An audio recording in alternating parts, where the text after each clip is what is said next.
going on to slide number 5, which I will begin to discuss with you the major points of Chapter 1 in your text. The structural framework of public education in the United States is quite a bit different than in the rest of the world. And I think it's something that we should be very proud of because of the access that we give the students in the United States. Rather than having some hierarchical meritocracy, all of our students have access to free public education system. That's very unique and very different than a lot of other countries. One of the things that Chapter 1 talks about, and I think you would agree with this as practicing teachers, is the importance of the support of the family in the educational realm. You know, it's interesting, in the past week, the best high schools in the United States by U.S. News and World Report have come out. And what I always find interesting is that the best high schools generally, and this is not always the case, but generally is the case, are those of higher socioeconomic neighborhoods. You know, the family that supports education, whether they're rich or poor, will have children who also value education and will take advantage of our system. Obviously, the government is a big piece of our educational program. Again, the federal government is playing a bigger role with items such as the No Child Left Behind, and certainly all the regulations that accompany various federal mandates such as special ed. You know, the church has always been a part of the educational system in the sense that literacy was always important, at least in more modern times, for the church, and has supported the role of education as a moderator of human behavior. A couple of things that I'd like to just point out to you about technological advancement. It has certainly changed the educational community, and obviously that's true as we sit here, and I'm in upstate New York and you are in South Carolina, and we are communicating and going through an educational process. I think that technology has had both its good and bad points. Obviously, it can be a huge key for helping manage the mounds of data that are being generated by our educational systems. It obviously can be a great tool in individualizing instruction and providing computer-assisted instruction, but along with that brings the distractions of cell phones, the internet, sexting, all of the things that also have accompanied technology. Going down now to number 7, we've mentioned previously about the educational goals as being the purview of the state. Keep in mind that when the Constitution and the Bill of Rights were written, education was not mentioned in those documents in the sense of assigning that function to a level of government, and as a result it has become part of the state government function, and then even further become a function of local boards of education. Obviously, the federal government is extensively been involved in our educational systems, and certainly that role has grown over time. For those of you interested in the history of it, you know, it goes back to the Morrill Land Grant colleges that came out of the early 1860s, and that's where the state university systems originated. And it continues today to, the ESEA Act, which was a reaction to the Russians and Sputnik, all the way today to No Child Left Behind. There is a mention in Chapter 1 about the authority of the states to create and govern public schools. That has continued to be it's described in the state constitutions, And we know that the administrative arm of most state legislatures is the State Department of Education. Obviously, you have experience with that, with the state tests and so on. I'm moving on to slide number 7. Here is a graphic that that shows you the interaction of the various levels of government and governance in terms of education. You can see that state constitutions delegate function to state legislatures. Obviously, the budget functioning of state aid, the State Board of Education, which is the administrative arm of the state legislature, and the mandates which they have alliterated on in various laws and also budget items. And then obviously we have the local Board of Education, which over time has taken on the role of governance and policy making of the local educational process and system, and has some very interesting implications for education. Obviously, for those of us who have been in the field and worked directly with boards of education, we have lots of stories to tell about that. Moving on to slide number 9.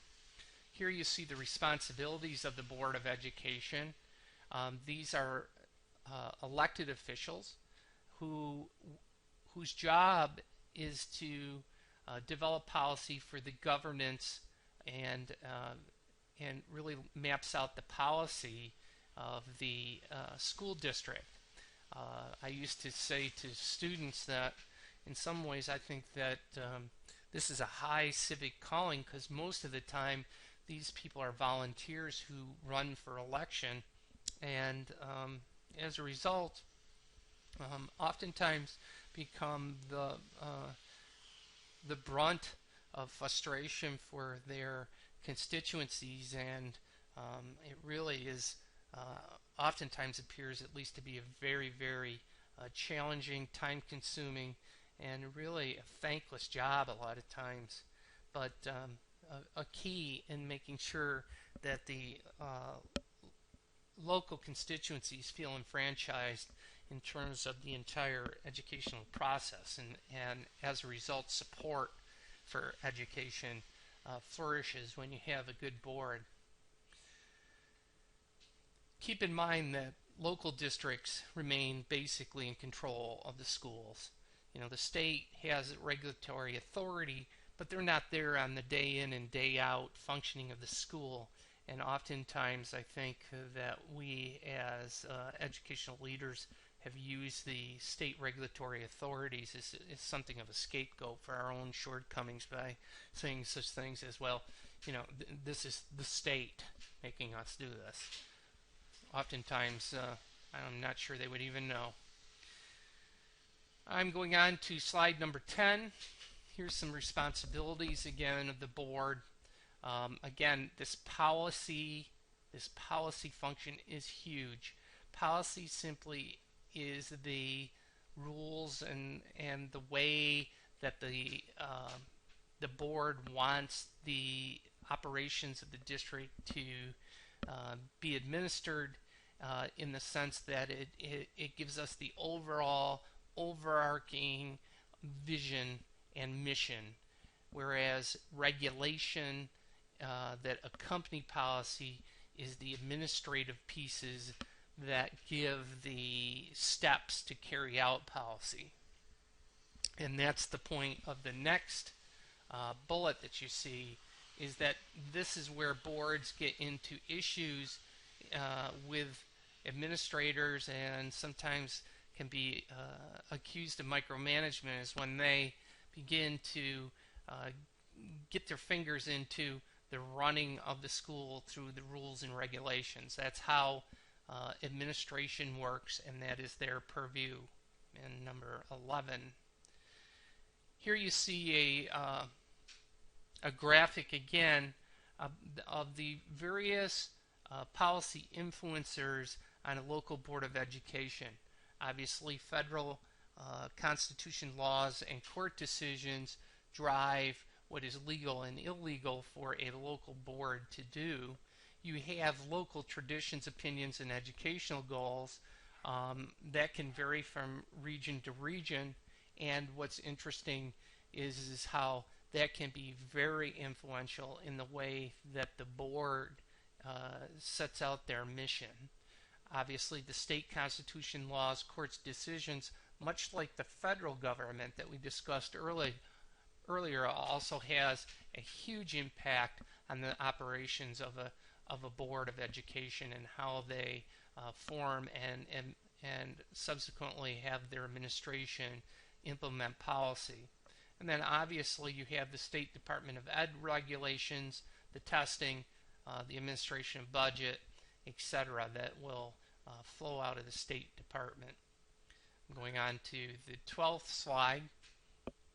Again, here is a review of what the responsibilities of the board are, this policy, and I don't think I have to elaborate. That's pretty self-explanatory in terms of what the responsibility of the board is.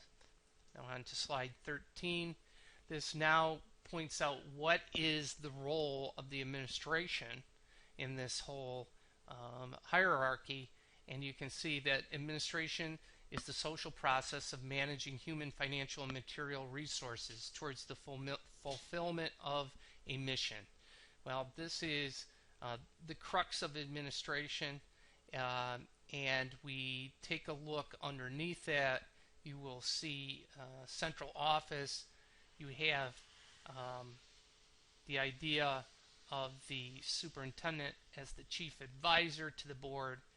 He or she is also the executive officer of the school district and also the educational leader. And those two roles are very much intertwined in the sense that as the education leader and primary driver of a vision and mission, it is his or her mission to advise the board to make sure that they understand the nuances of the educational process and systems. Going on to slide number 14. This is the crux of what we will be studying is about human resources administration and the goals of HR to hire, retain, develop, and motivate personnel. You've all heard me say this before, and I will say it again and again and again to you. As education leaders, I truly believe that the most important decisions we make are the people that we bring into our system, the people that we hire, because those are the people who work day to day with the students who are our primary responsibility, along with their learning and safety. And we have to do an exemplary job in this function, because without it, the system rots from the inside out. There's a lot of other things that the course will discuss, planning, recruitment, selection, placement, induction, evaluation, compensation, staff development, and we'll spend some time on collective negotiations, although obviously in South Carolina the relevance of that is a bit pinched, but for some of you, you may end up outside the state where you might be in a unionized environment, so it's something for you to at least understand. The next thing I would like you to do is to go and take a few minutes and watch the video by Sir Kenneth Robinson on how do schools kill creativity. And the reason that I'm asking you to watch that is in this school personnel course, see if you can find the connections. I think it's very important for us to understand that as human resource professionals, as educational leaders, the decisions that we make greatly influence a lot of the areas that Sir Kenneth Robinson will discuss. We have been subject to, I think, an antiquated viewpoint of education, one that's still married to an educational model that has its roots in an industrial age, where we know that this is an age of instant information and knowledge, and creativity is going to be one of the keys to a person being a success in this century. With that being said, think about the connections between the leadership you exert within your building or within your district, and how you will either facilitate the conditions needed for building a school, an educational system that will nurture the skills that students need in the next century, or how you can be an impediment to that ultimate goal. One of the things that I would caution you is that as an educational leader, and I saw this a bit with the schools of the future that you built, was you had a tendency to stay inside the borders of today. As an educational leader in the future, you're going to have to surround yourself with people with the talent to look and see what the future might imply, and to build schools that nurture the skills to be able to live in that type of environment. With that being said, view that video. You can connect with it on the link above, and then you should read through Chapter 1. Threaded discussions for Chapter 1 will be online. Note the times that it will be available on the calendar. You have 5 days to respond to the threaded discussions, and in order to get full credit for the threaded discussions, which are worth 10 points apiece, you need to both weigh in with your thoughts on the topic of the day with, and this is different than in the past, with a reference from a learned source. That could be textbook, video, journal article, whatever it is that you can find to support your contention. But also you need to put a APA citation at the bottom of your threaded discussion to show the source that you got it from, and then you need to react to 2 of your classmates' threaded discussion, and you do not need to cite sources for your reaction.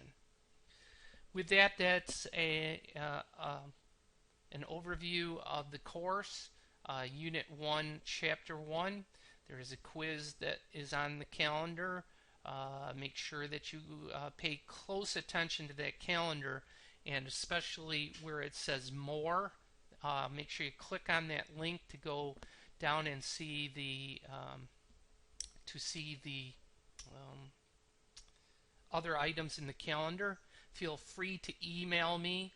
Use the chat function on Blackboard if I'm online.